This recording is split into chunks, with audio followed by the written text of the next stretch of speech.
En quoi cette vente de Rafale aujourd'hui nous assure, à nous, plus de sécurité ? Rien. D'un côté, on vous dit la guerre est à nos portes, puis de l'autre côté, on vous dit attention, il va falloir économiser là-dessus, puis laisser l'économie de marché. On dit toujours, oui, il y a 3000 entreprises dans l'industrie de défense, 8 qui font 80% du chiffre d'affaires. Et les 8, on les connaît, c'est les Dassault, c'est les Thales, c'est assez particulier. Bonjour tout le monde, je suis ravie de vous retrouver pour un nouvel épisode de l'Instant Porcher. Toutes les semaines, on entend tout et son contraire sur l'économie et pas que. Alors on est là avec Thomas pour détricoter tout ça. Et vous le savez, en 2025, beaucoup d'entre vous ont franchi le pas pour la première fois en soutenant le média. C'est un soutien historique qui va nous permettre d'investir tout au long de 2026. Alors merci à celles et ceux qui en font déjà partie. Pour les autres, il est encore temps de rejoindre l'aventure et de soutenir le média durablement via l'abonnement ou un don mensuel. Notre seule force, c'est vous. Alors rendez-vous sur soutenez.lemediatv.fr. Bonjour Thomas. Salut Lisa. Alors avec toi aujourd'hui au programme cette semaine, Dassault signe son plus gros contrat historique pour la vente de Rafale en Inde. Doit-on se réjouir ? Qu'est-ce que ça veut dire pour la place de la France ? C'est parti. Dassault Aviation signe son plus gros contrat jamais signé, 114 avions Rafale pour l'Inde, 33 milliards d'euros. Le ministère indien de la Défense a approuvé le contrat ce jeudi 12 février. Ce choix de l'Inde pour la France au détriment des États-Unis, par exemple, n'est pas un hasard. Contrairement aux US et à leur avion F-35, la France livre ses Rafales sans conditions politiques contraignantes. L'Inde peut les utiliser sans demander d'aval, explique Fanny Guinochet pour France Info. Dassault accepte également de fabriquer la majorité de ses avions en Inde. En 2015 déjà, l'Inde avait passé une première commande de 36 appareils et en 2025, 26 Rafales pour la marine indienne. Alors doit-on se réjouir qu'un géant français signe un gros contrat, un géant privé, dans un contexte géopolitique plus que tendu ? Est-ce que la défense doit être du domaine public ? Là, on a surtout affaire à un géant privé qui vend et fait du profit sur du matériel de guerre à un autre pays. On fait le point avec toi Thomas tout de suite. Après l'annonce de cette vente, on a assisté à plusieurs expressions de joie dans les médias traditionnels. Est-ce que tu partages ce sentiment ? Pas du tout. Si vous regardez que le profit et que vous avez l'impression que des armes, c'est comme, je sais pas moi, un jean ou des fruits qu'on vendrait, vous pouvez vous dire, oui, là, il y a un contrat à la clé qui va rapporter beaucoup d'argent à Dassault. Et donc, on peut se féliciter de ça. Et on peut se féliciter aussi de la place de la France dans les exportations mondiales d'armement. Mais après, quand on regarde de quoi on parle d'une arme de guerre, une arme de guerre qui est destinée à tuer, à blesser ou à effrayer des populations. Et donc, ce n'est pas un bien comme un autre. Donc, on ne peut pas se satisfaire de la vente de ce type de bien. Je veux dire, je me souviens d'une chose, vraiment pour que les gens aient ça en tête. Dans les années 90, il y avait des gros débats sur les mines antipersonnelles. Les mines antipersonnelles, c'est des mines qui sont mises comme ça un peu dispatchées et qui tuaient massivement les civils, en fait. Il y a eu plusieurs centaines de milliers de personnes qui sont mortes comme ça, plusieurs centaines de milliers qui ont été mutilés, et la France était un des plus grands exportateurs de ces mines antipersonnelles. Donc, l'industrie de l'armement, de la défense, a fait des profits sur ces mines antipersonnelles. Est-ce qu'on peut se réjouir de ça ? Quand on va voir en fait les effets que ça peut avoir sur des enfants qui ont une jambe en moins, etc., je ne crois pas. Donc sur l'armement, toute vente d'armes ne devrait pas susciter finalement quelque chose de positif. C'est négatif.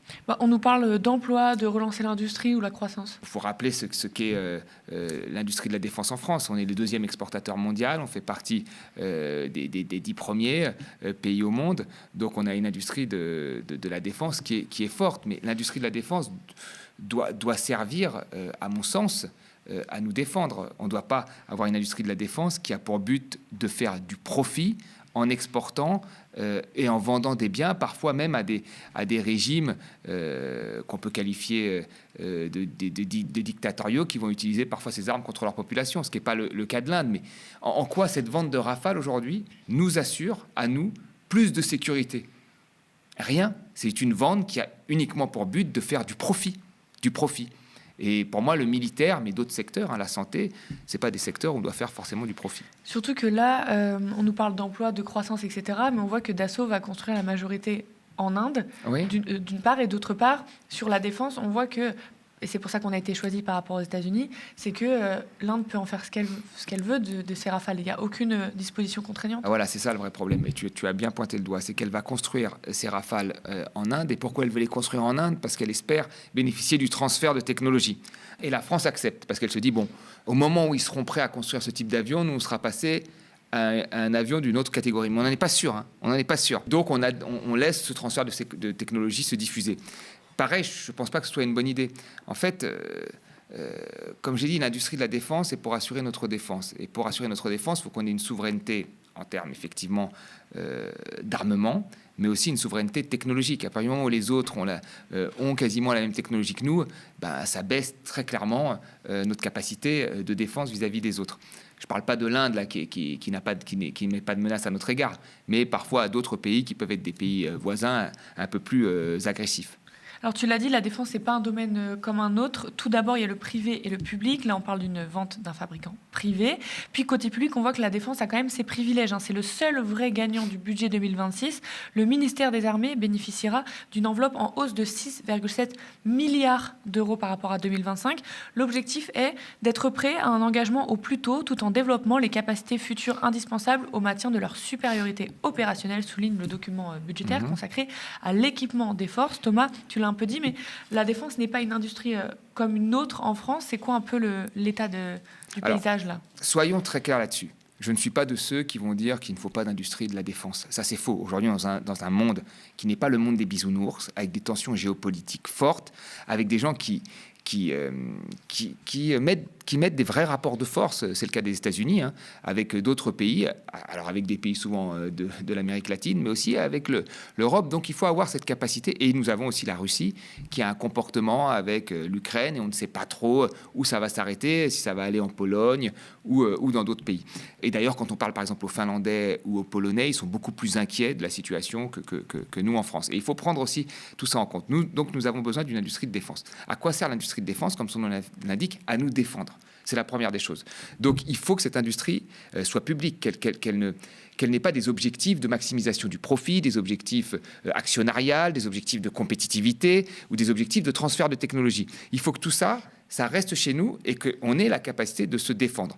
Je mets après quelques guillemets avec beaucoup de garde-fous, ou parfois de vendre ou prêter du matériel à des démocraties amies qui pourraient être attaquées. Pourquoi je mets des guillemets et pourquoi je mets beaucoup de garde-fous? Parce que cet argument a souvent été utilisé par l'Occident pour aller sortir un dirigeant qui ne nous plaisait pas. Nous l'avons fait en Libye, les États-Unis l'ont fait en Irak et on a vu ce que ça a donné.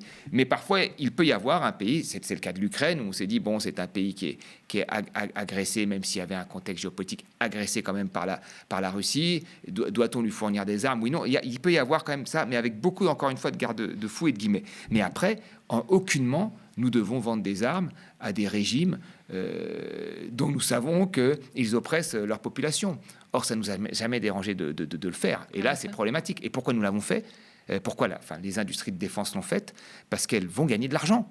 Elles l'ont fait parce qu'il y avait du profit. Donc, il ne faut pas hésiter, moi, je pense, à aller plus loin pour plusieurs raisons. Déjà, alors, il y a des systèmes parfaitement publics dans le monde, c'est le cas en Chine, c'est le cas aussi un peu en Russie, un peu en Inde.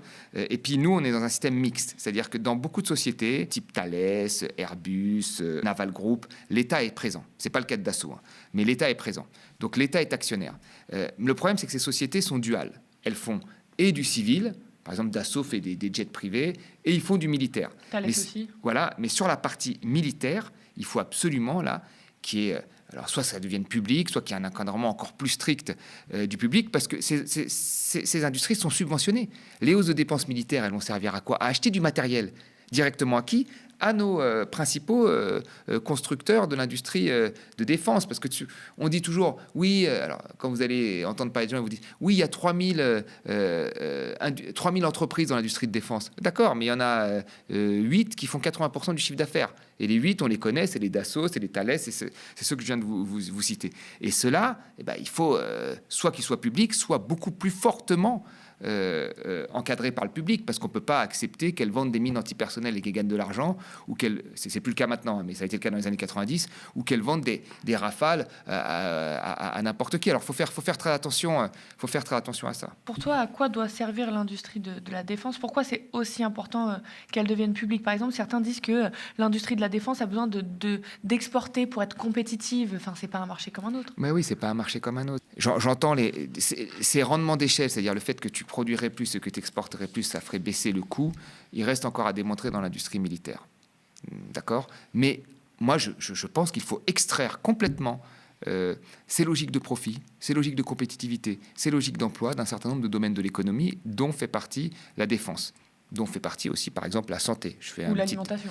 Ou l'alimentation, ou l'éducation. Oui. Voilà. Je fais un petit parallèle. Par exemple, on va donner 2 exemples concrets. Vous avez un enfant qui est malade, d'une maladie très grave et plutôt rare. Des traitements vont coûter plusieurs millions d'euros. Ces traitements vont coûter plusieurs millions d'euros. Celui qui reçoit le traitement en France n'est pas au courant du prix. Et peut-être que c'est mieux, parce que pourquoi on doit accabler quelqu'un en plus qui a un enfant très malade?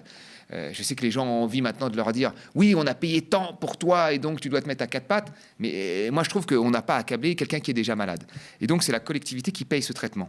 Vous avez le même type de traitement aux États-Unis. Vous voyez des mères qui vont faire des GoFund ou pour avoir quelqu'un qui arrive à financer ce traitement pour un enfant. Nous avons choisi la collectivisation de nos dépenses de santé et c'est une très bonne chose. Nous avons sorti une partie du système de santé de la logique du privé, même si ça dérange beaucoup de gens, même si c'est en progression le privé dans la santé, malgré tout, nous avons réussi à faire ça et c'est une bonne chose.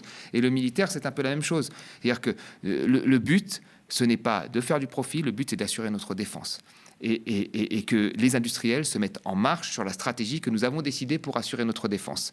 Ce n'est pas à eux de choisir là où ils veulent investir en fonction de ce que voudrait le marché mondial, etc. Ce n'est pas ça. Parce que la défense et la santé, c'est des domaines un peu cyniques. C'est-à-dire que plus il y a de guerres dans le monde, plus la défense fait du profit, plus il y a de gens malades, plus la santé fait du profit. C'est pour ça que tu veux les retirer du marché libéral et capitaliste? Oui, alors déjà, là, et tu as entièrement raison de dire que plus il y a des tensions géopolitiques, plus il y a des guerres, plus les dépenses d'armement augmentent.